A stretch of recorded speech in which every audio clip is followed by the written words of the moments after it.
자, 인사드리겠습니다. 기적의 치유와 혁명적인 변화를 일으키는 천만남 심리가족의 전동 교수입니다. 반갑습니다.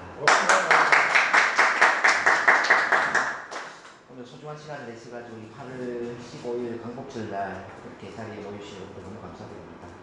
우리 이제 해방이 된 그런 날이 또 8월 15일인 것처럼 우리 인생의 해방이 되는 그런 날이 되었으면 좋겠어요.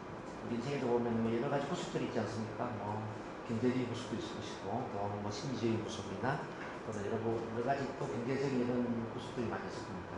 그래서 그런 모든 구속에서 좀 해방이 돼서 자유롭게 날개를 달고 흘러 날아가는 그런 8월 15일이 되었으면 좋겠습니다.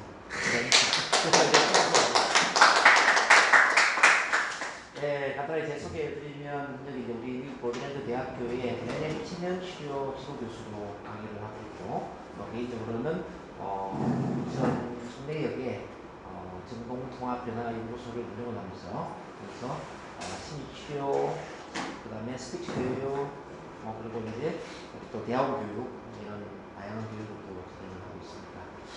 가장 대표적인 브랜드라면 역시 NLP가 아니겠습니까?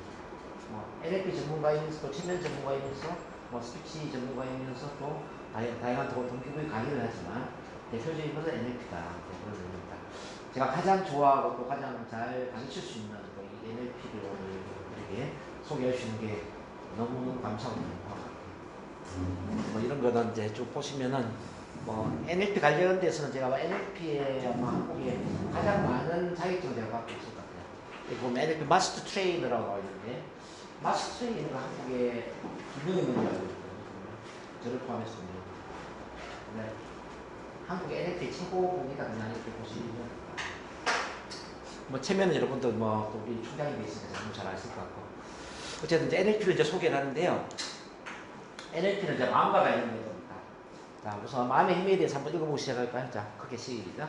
우리 세대의 가장 위대한 발전은 사람이 마음의 태도를 바꾸기만 함으로써 자신의 인생을 바꿀 수 있다는 것이다. 네, 이 말은 참 유명한 말입니다. 윌리엄 제임스, 미국의 심리학의 아버지에 해당되는 윌리엄 제임스가 이야기했죠. 근데 이 마음의 태도를 바꾸면서 우리 인생 자체를 바꿀 수 있다라고 이야기했는데, 실제 근데 이 윌리엄 제임스는 마음의 태도를 어떻게 바꿀 것인가에 대한 그런 대안을 제시를 하지 못했습니다.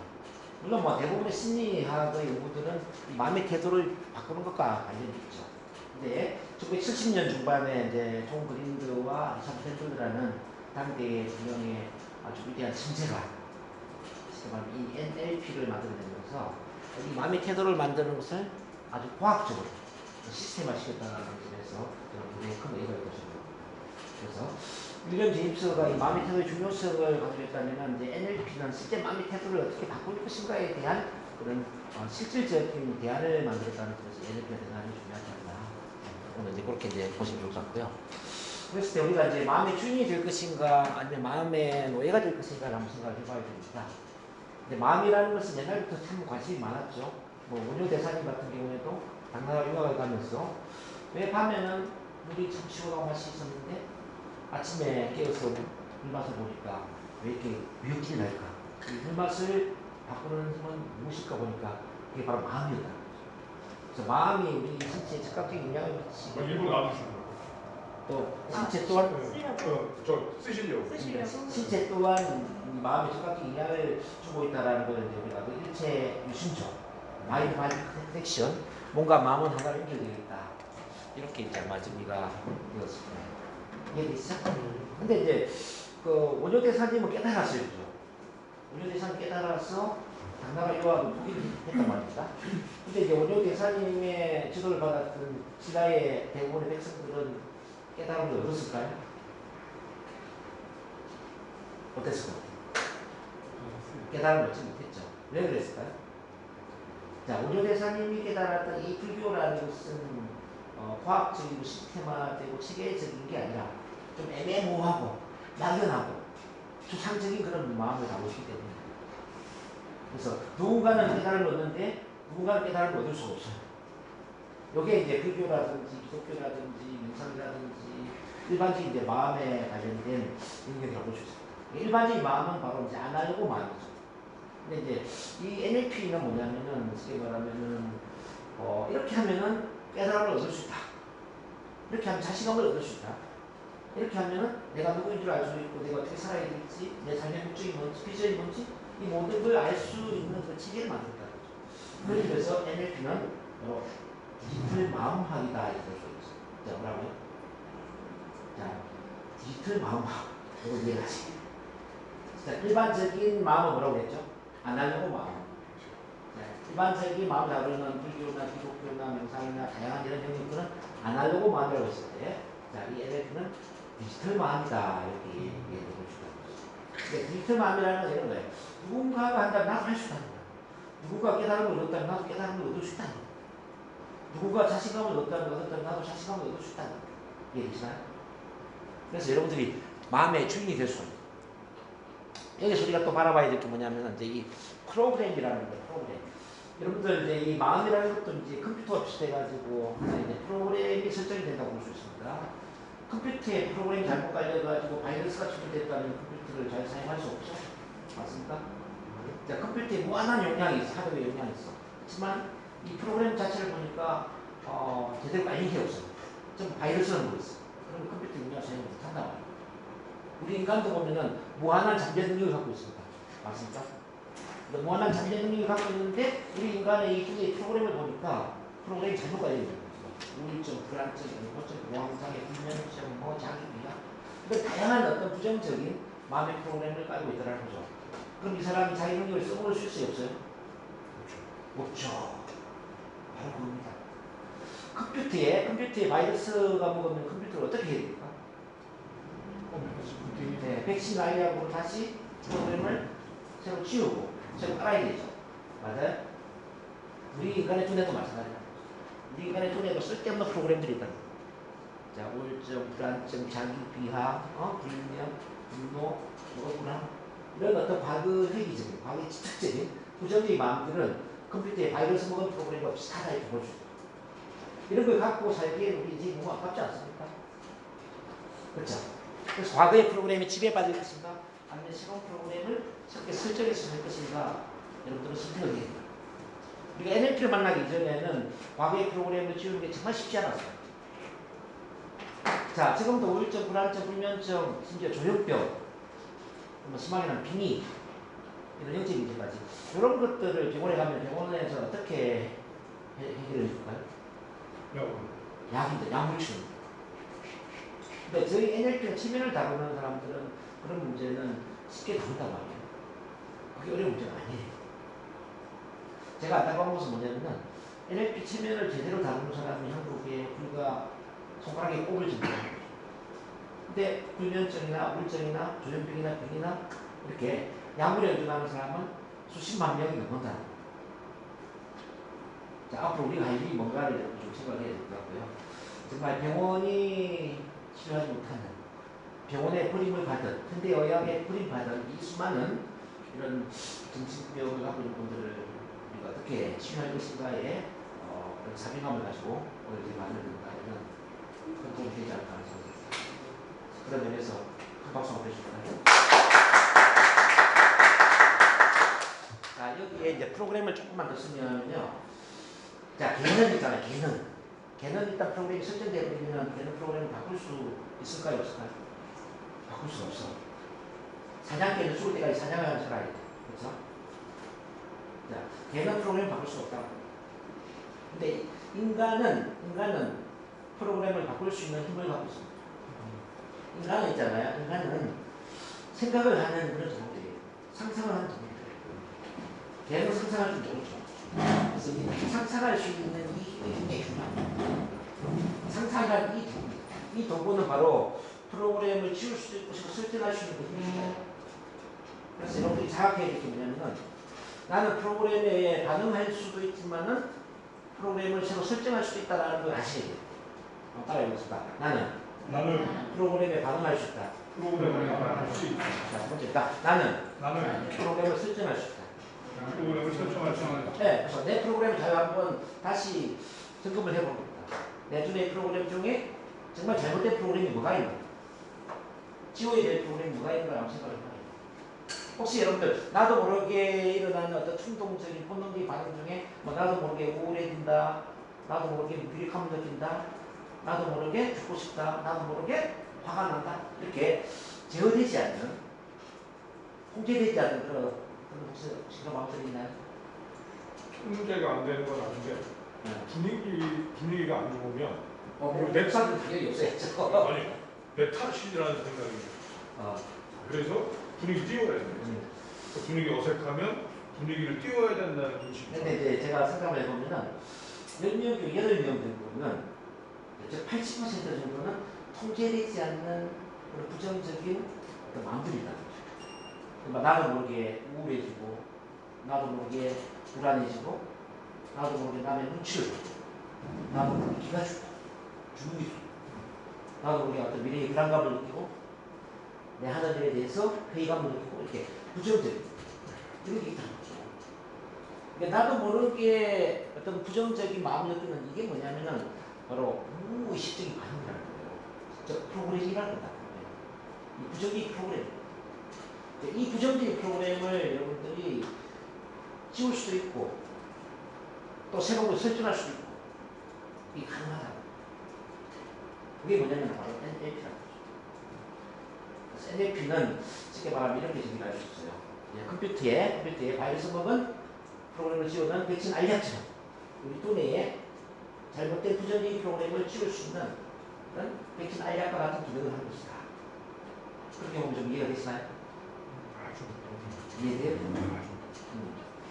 감사합니다. 쉽게 제가 설명해드리니 뭐 이해가 되는데. 그래서 여러분들이 이제 나는 프로그램 반응할 수도 있고 프로그램 설정할 수도 있다면은 지금부터 여러분들이 그 프로그램의 주체가 되어서 내 안에 있는 부정적인 프로그램이 뭔지를 점검하고 부정적인 것은 삭제를 하고 지우를 해야 된다. 그리고 새롭게 설정한다면 좋아지는 프로그램이 있을 수 있다. 뭐 자신감이라든지 자존감이라든지 열정이라든지 사명감이라든지 그죠? 또 삶에 대한 비전 참 좋은 게 많이 있지 않습니까? 인간에 대한 어떤 공감 능력이라든지 뭐 사랑이라든지 좋은 거 많죠? 이런 건 어때요? 설정하면 좋아요 안 좋아요? 좋죠. NLP를 통해서 설정하라. 그렇습니다. 이렇게 과거의 프로그램에 지배받는 게 아니라 이제는 프로그램을 설정하면서 한번 인생을 살아보자. 그럼 NLP가 좋아요 안 좋아요? 좋아요. 너무 좋죠? 이렇게 이제 우리 NLP는 그렇습니다. 이게 너무 올라가 버렸네. 이렇게.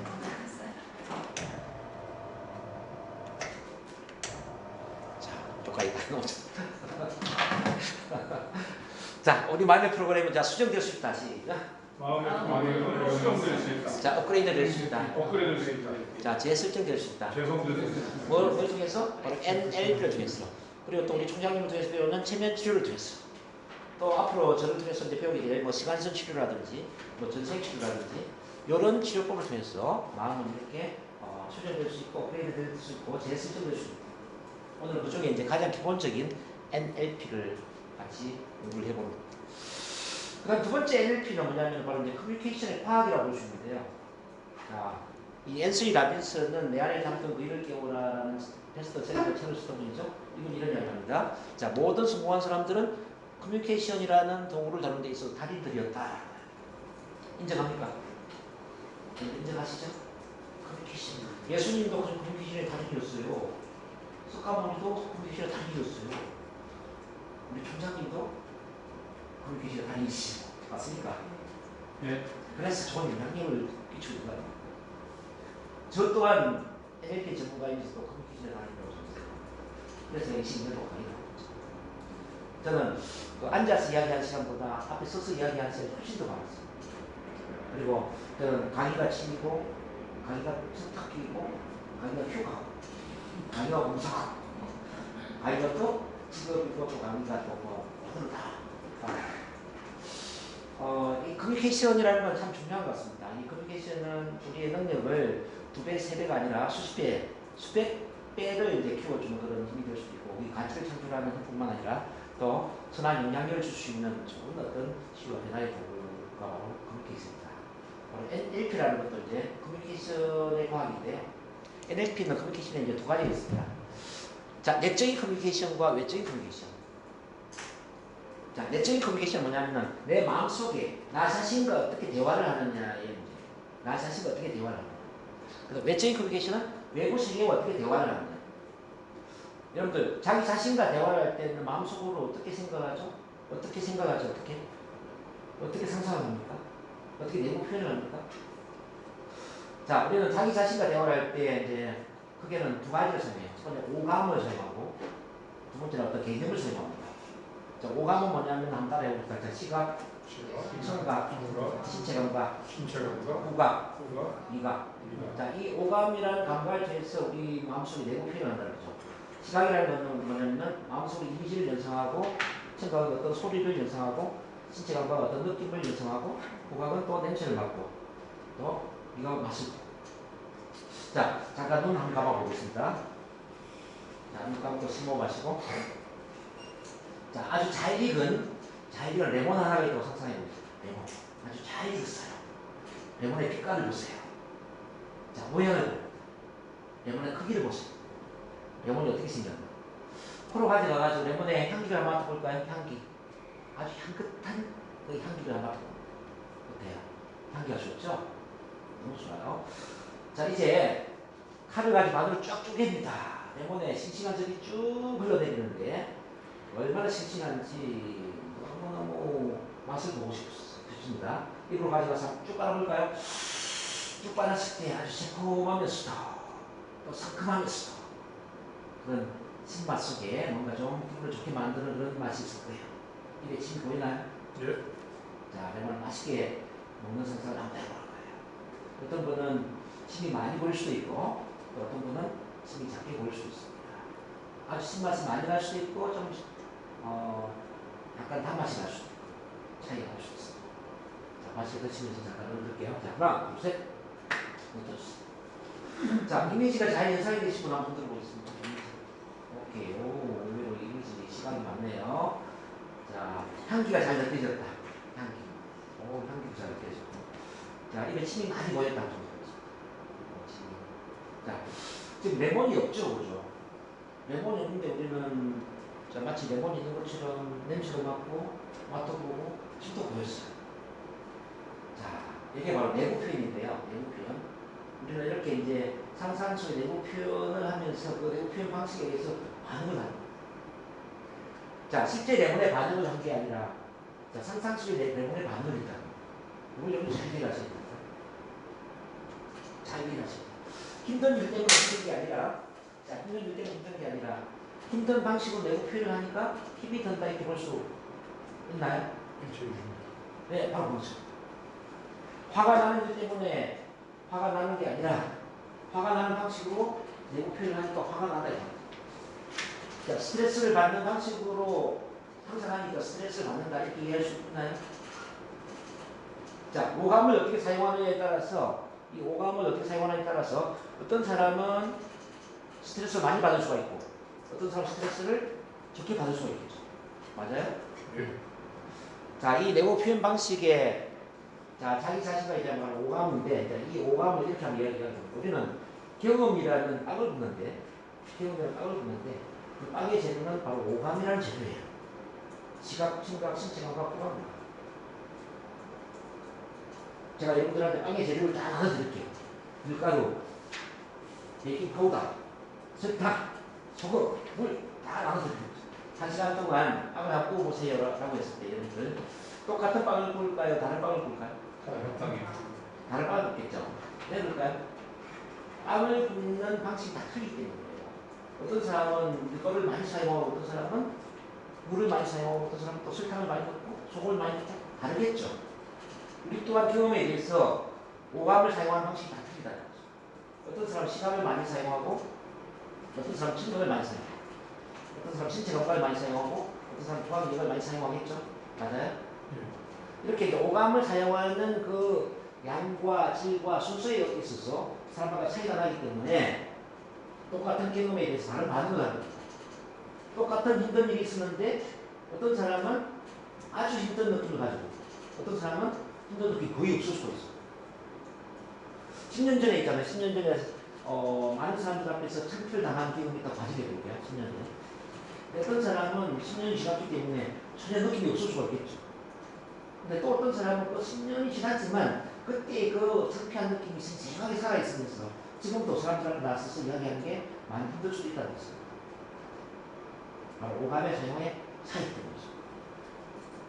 자, 그럼 NLP는 뭐냐? 이제 개념적인 걸 계속 얘기를 쓰고 있는데, NLP는 바로 오감을 우리한테 유리한 방식으로 사용하는 방식입니다. 자, 유리한 방식으로 오감을 사용하는 방식입니다. 간단하게 얘기한다면 오감의 사용법이다. 자, 뭐라고 했죠? 오감의 사용법. NLP 알고 싶다고 했죠? NLP 간단하게 얘기하면 오감의 사용법. 오감을 유리한 방식으로 사용하는 거야.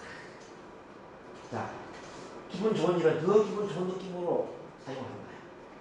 힘든 일은 힘든 느낌이 없어지는 방식으로 사용하는 거야. 자, 뒤에서 공부를 하겠지만은, 자, 어소시에이션 두 가지 방식이 있습니다. 어소시에이션은 느낌을 살려줍니다.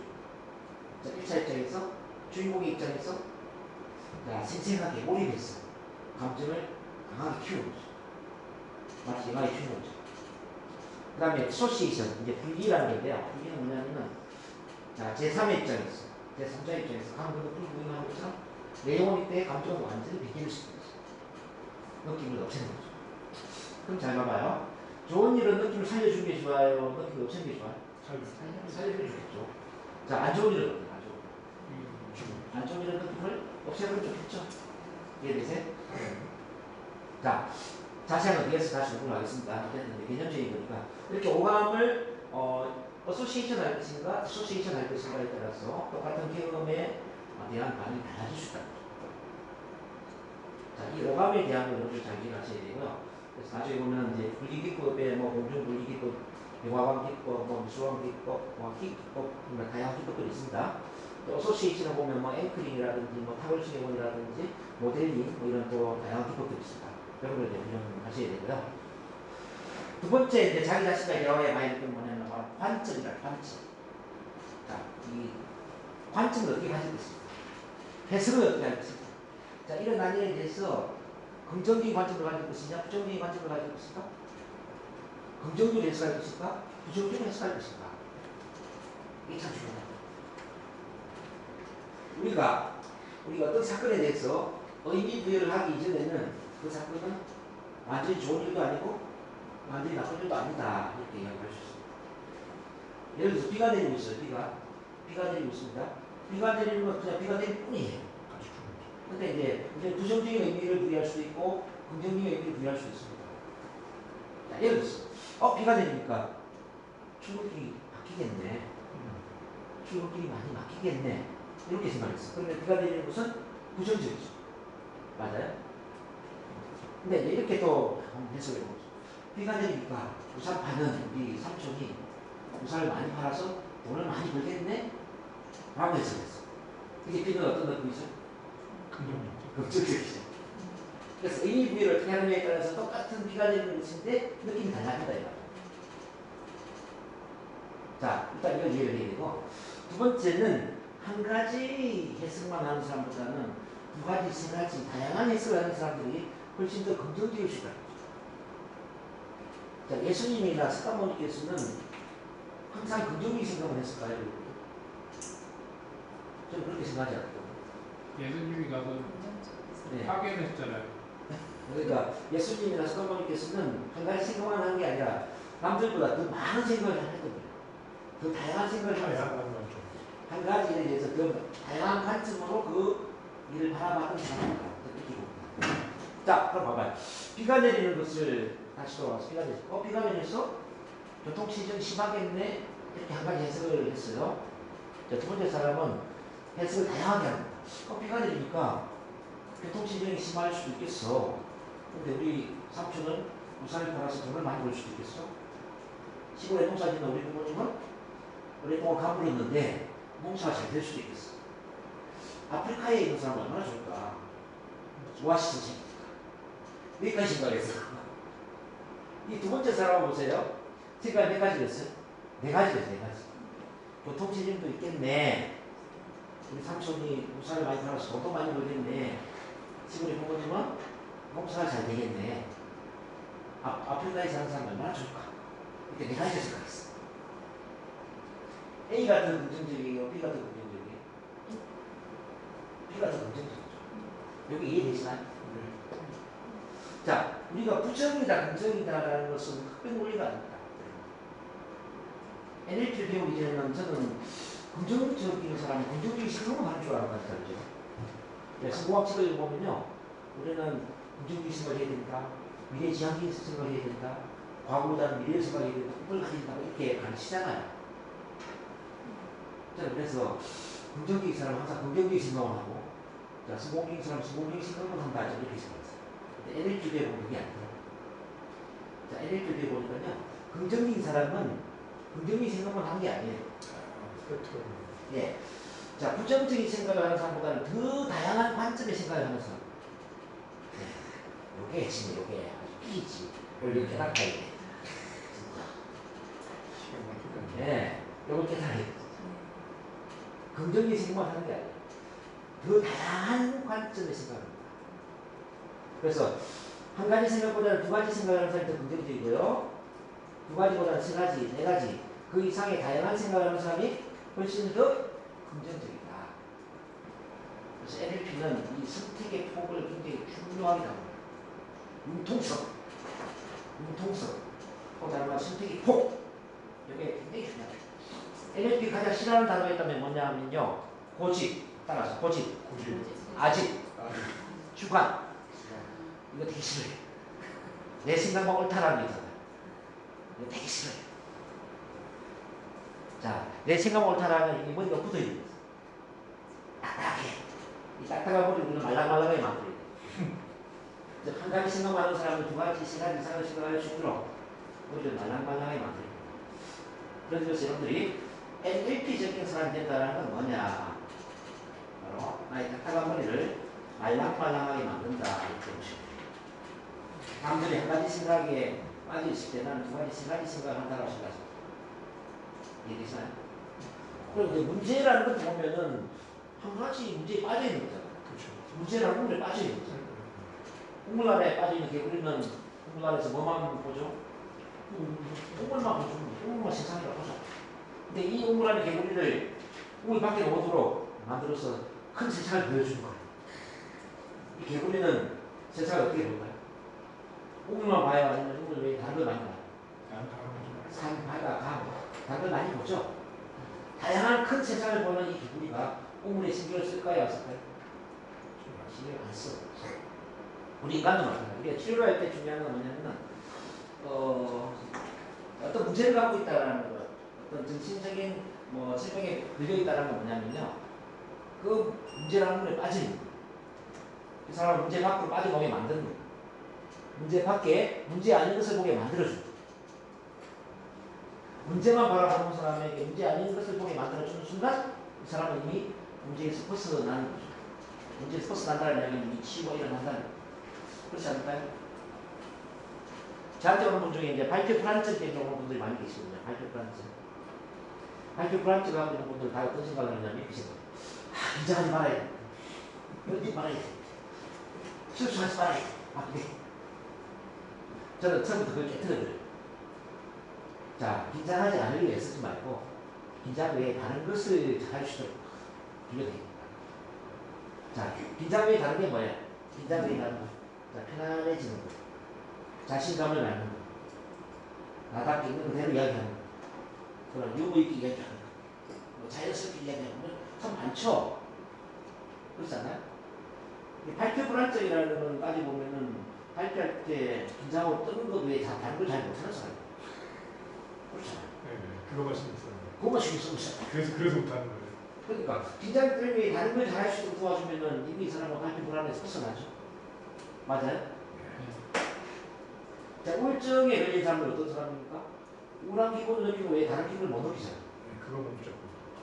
그러면 우울한 기분에 빠져있는 이 사람에게 좀 기쁘고 즐겁고 활기차고 자신감 넘치고 이런 다양한 기분을 느끼게 만들 수는 없겠죠. 이 사람 우울증이 아니죠. 제가 뭘 이야기 드리냐면 한 가지만 잘하는 사람을 두 가지, 세 가지를 잘하게 만들어주면 이미 이 사람은 문제가 없어진다는 거죠. 그러니까 문제는 없애는 게 아니라 문제에 대해 다른 것을 가능하게 해주는 겁니다. 자, 뭐라고요? 문제는 없애는 게 아니다. 자, 문제는 없애는 게 아니라 뭐라고? 자, 문제 아닌 다른 것을 잘하게 도와줍니다. 예를 들어서 알코올 중독을 한번 이야기해 볼까요? 알코올 중독은 뭐예요? 저도 몰라 알코올 중독. 이거 초장인가 뭔지 알고. 술 좋아하잖아. 애주간데. 자, 그냥 농담도 알코올 중독을 이야기해봤는데 알코올 중독자는 뭐냐면 술 마시는 것만 잘하는 거예요. 맞습니까? 그럼 알코올 중독에서 벗어나려면 어떻게 해야 될까요? 술 아예 끊어야 될까요? 아직도 여러분 이해를 못하는 것 같아요. 네? 다른 식으로. 네. 자, 술 잘 마시는 것만 잘하지 말고 술 안 마시는 것도 잘하게 도와줘. 자, 잘 이해하시겠네요? 술 마시는 거 잘하면은 알코올 중독이잖아요. 술 마시는 것만 잘하면. 근데 술 마시는 것만 잘하는 사람한테 술 안 마시는 것도 잘하게 도와줘. 두 가지를 잘하게 도와줘. 자, 그러면 이렇게 되죠? 나는 술 잘 마실 수 있다. 시작. 자, 나는 술 안 마시는 것도 잘할 수 있다. 시작. 두 가지를 잘했어. 그럼 알코올 중독자예요, 아니에요? 아니죠. 자, 한 가지만 잘하는 사람이 이미 두 가지를 잘해버리니까 문제에서 벗어났대요. 알코올 중독은 그런 게 아니라 똑같아. 그래서 지금 제가 관점에서 이야기 좀 이루어졌는데 이게 자기 자신과의 대화에서 한 가지에 집착되어 있는 그 사고를 두 가지 이상의 다양한 그런 사고로 스테이폭을 넓혀줌으로써 이미 우리 마음은 편안해지고 우리 마음은 탁월한 상태로 바뀌더라. 그런 얘기를 여기까지 이해되셨나요? 이해되셨나요? 박수 한번 주십시오. 자, 그 다음에 이제 외적인 커뮤니케이션은 뭐냐면 외부 세계와 어떻게 대화할 것인가 이거예요. 즉 다시 말하면 다른 사람의 마음을 어떻게 움직일 것인가, 어떻게 사람을 설득시킬 것인가, 어떻게 사람의 마음을 또 치유하고 변화시킬 것인가, 이런 게 이제 외부 세계입니다. 대부분의 성공은 다른 사람의 마음을 움직이는 것과 관련이 있지 않나요? 그렇죠? 마음을 움직이는 거. 자, 마음을 어떻게 움직일 수 있죠? 자, 6단계라고 이야기해요. 6단계. 첫 번째는 자, 관심과 사랑을 가져야 돼요. NLP에서 가르치는 것은 첫 번째 관심과 사랑입니다. 인간을 진심으로 사랑하라. 우리는 예수님 정도는 아니지만 우리가 만나는 모든 사람을 있는 대로 진심으로 사랑합니다. 엄마가 아기를 사랑하는 것처럼. 자, 관심과 사랑을 가지면은 그 사람 마음이 보일까요? 안 보일까요? 네. 보이죠? 그 사람 스타일이 보여요? 안 보여요? 보이죠? 자, 그 사람에 대해서 관심과 사랑을 가지면 그 사람이 어떤 사람인지 알 수 있어. 그래서 두 번째로 이해할 수 있어. 이해. 자, 관찰하면서 이해할 수 있어. 아, 이 사람은 이런 생각하는 사람이구나. 성격이 이렇구나. 이런 참고 기능을 갖고 있구나. 이런 꿈이 있구나. 이런 비전이 있구나. 이런 언어를 사용하는구나. 이렇게 행동하는구나. 자, 그 사람 모든 게 다 보입니다. 그 사람 이해할 수 있다. 자, 그럼 3단계 뭐냐? 자, 맞추기. 그 사람들 맞출 수가 있다. 이해를 하면 맞출 수가 있어. 자, 우리 대화 스타일도 맞출 수 있지만은 신체로도 다 맞출 수 있어요. 같은 눈빛에, 같은 표정에, 같은 몸짓, 같은 호흡, 같은 자세, 목소리, 같은 목소리 톤, 같은 어떤 음성의 문나지 말하는 속도 다 맞출 수 있겠죠. 상대방을 이해하면 맞추는 게 쉬워진다. 자, 여러분 잘 맞추면 마음이 편안해질까요? 불편해질까요? 자, 잘 맞춰주면 마음이 편안해지면 마음이 열려요. 그게 사랑의 바라고 이제 대포 인성이에요. 누군가 나한테 잘 맞춰주면은 나도 모르게 마음이 잘 열리게 된다. 자, 어떤 이야기하든 다 받아들일 수 있는 대포 인성입니다. 이 사랑의 대포입니다. 5단계 대포인이 되면은 이끌게 되는 거예요. 이끌게. 자, 내가 설득을 시키거나 내가 지금 변화를 일으키거나 그 사람을 동기부여를 시키거나 영업하는 사람들 어떤 제품 서비스를 소개하거나 이렇게 이제 내가 이끌어라. 그러면 6단계. 자, 원하는 필요가 뭔가. 원하는 필요. 자, 다시 한번 보세요. 진실된 관심과 사랑을 가졌어요. 그 사람에 대해서. 사랑을 가지니까 그 사람에 대해서 많은 것들을 이해할 수 있어요. 많은 걸 이해하다 보니까 그 사람 스타일에 맞춰줄 수가 있어요. 자, 맞춰주니까 마음이 열려서 래퍼 행동이 되고, 자, 래퍼 행동이 되니까 내가 이끌기 위해서 원하는 결과를 만듭니다. 자, 모든 이 6단계로 갑니다. 혹시 벗어나고 있나요? 그렇죠? 자, NLP는 바로 이 6단계를 과학적으로 정리를 해서 우리한테 해결을 시킵니다. 어떻게 인간을 사랑하게 만들 것인가? 사랑도 해요. 어떻게 인간을 사랑하게 만들 것인가? 진실한 관심과 사랑을 낳는 일을 보여드리고요. 두 다음에 그 사람을 이해하는 걸 보면 이해. 어떻게 그 사람 이야기 경칩을 하고 그 사람 입장에서 건강적으로 이해를 하고.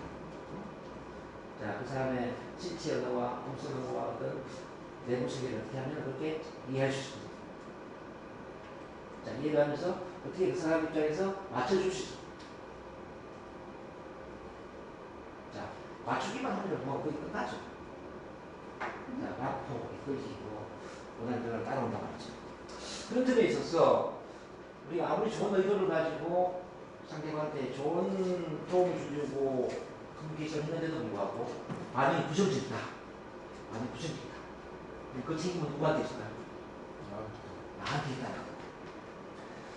커뮤니케이션에 있어서 이거보다 더 중요한 것은 바로 반응이라는 거예요. 우리가 긍정적인 반응을 이끌어낼 책임이 나한테 있다. 근데 NLP를 배우지 않는 사람은 이런 생각을 하죠. 내가 좋은 의도로 이야기했는데 그 사람 내 말을 못 알아듣네? 그러면 내 책임이 아니지. 지 책임이지 이렇게 생각해요. 그렇지 않아. 자, 커뮤니케이션에 있어서 원래 거절이나 저항은 있으면 안 됩니다. 이 거절 저항이 있다는 것은 내가 충분히 맞추기를 안 했다는 이야기라는 거고 그 이전에 충분히 민감성이 부족했다는 거죠. 또 그 이전에 그 사람에 대한 관심과 사랑이 부족했다는 거죠. 그 사람 스타일을 맞추지 못했다는 거예요. 받고 해석이 안 된 거예요. 맞아요? 자, 그걸 여러분들이 아주 과학적으로 어떻게 그 사람한테 잘 맞춰서 마음이 열리도록 해서 내가 어떤 말을 하든지 받아들일 수 있는 좋은 반응이 올 수 있는 그런 커뮤니케이션의 대가가 될 것인가 고민을 하시죠. 그리고 이제 말을 할 게 있잖아요. 이제 언어에 대한 계속 공부를 하겠지만 이 언어라는 것은 화문을 불러일으키는 하나의 기술이거든요. 어릴 때 여러분들 이런 노래 들어보셨습니까? 퐁당퐁당이라는 노래 들어보셨나요? 퐁당퐁당 가사를 좀 공부해 보면은 이 NLP 언어가 얼마나 중요한 걸 알 수 있습니다. 자, 퐁당퐁당 돌을 던지자 눈아물에 돌을 던지자 맹물 아프져라 눈물 아프져라 멀리 멀리죠. 건너편에 앉아서 나무를 싣고 있는 우리 누나 손등을 만들어주라. 자, 우리가 하는 말도 마찬가지입니다. 우리 어떤 말을 했을 때 이 언어는 그 마음이라는 호수에 파문을 불러일으킵니다. 이 파문이 커져서 신경이 전체를 흡전하고 어떤 사람의 말은 그 사람한테 비수를 꽂아서 10년, 20년, 30년이 지나도 정말 마음에 상처를 주게 되죠. 그렇지 않습니까? 근데 어떤 사람의 한마디 말이 또 인생을 바꿔주는 거죠. 저는 어릴 때 우리 엄마가 이런 이야기 했어요. 우리 동문이는 사막 한가운데 내놓더라도 살아서 돌아올 겁니다. 우리 엄마 이야기. 야, 우리 동문이는 사막 한가운데 내놓더라도 살아서 돌아올 겁니다. 자, 그 말을 들은 아들은 어떻게 인생을 살았을까요? 예, 약하게, 강하게 말이죠. 강하게. 한마디 말을 저기 강하지. 자, 그럼 우리 어머니 말씀이 이제 저를 강하게 만든 것처럼 우리가 하는 어떤 말은 인생을 바꿔주는 걸 많이 들은 겁니다. NLP는 바로 이제 그런 것에 대한 얘기입니다. 자, 말을 어떤 구조로, 어떤 방식으로 하면은 그 사람 마음속에 가장 강력한 긍정과 사랑의 화문을 불러일으킬 것입니다. 이렇게 여러분들이 이제 이 커뮤니케이션의 관점에서 NLP를 바라본다면 어떨 것인가. 자, 다시 정리한다면 내적인 커뮤니케이션은 우리 마음속에 나 자신과 대화를 어떻게 해서 즉 오감을 어떻게 사용하고 또는 관점 해석을 어떻게 해서 내 마음을 가장 탁월한 상태로 만들 것인가에 가깝다. 두 번째, 외적인 커뮤니케이션은 우리가 만나는 사람들을 어떤 식으로 대화를 해서 어떻게 맞추고 또 라포를 형성하고 또 이끌게 돼서 최고의 성과를 만들어낼 것인가에 대한 겁니다. 그럼 어때요, NLP는? 이거 배워 볼만 할까요? 네. 괜찮아요? 자, 개론적인 거 제가 좀 이야기 해드렸습니다. 여러분도 머리가 좀 아플 수 있기 때문에 잠깐 5분만 쉬었다가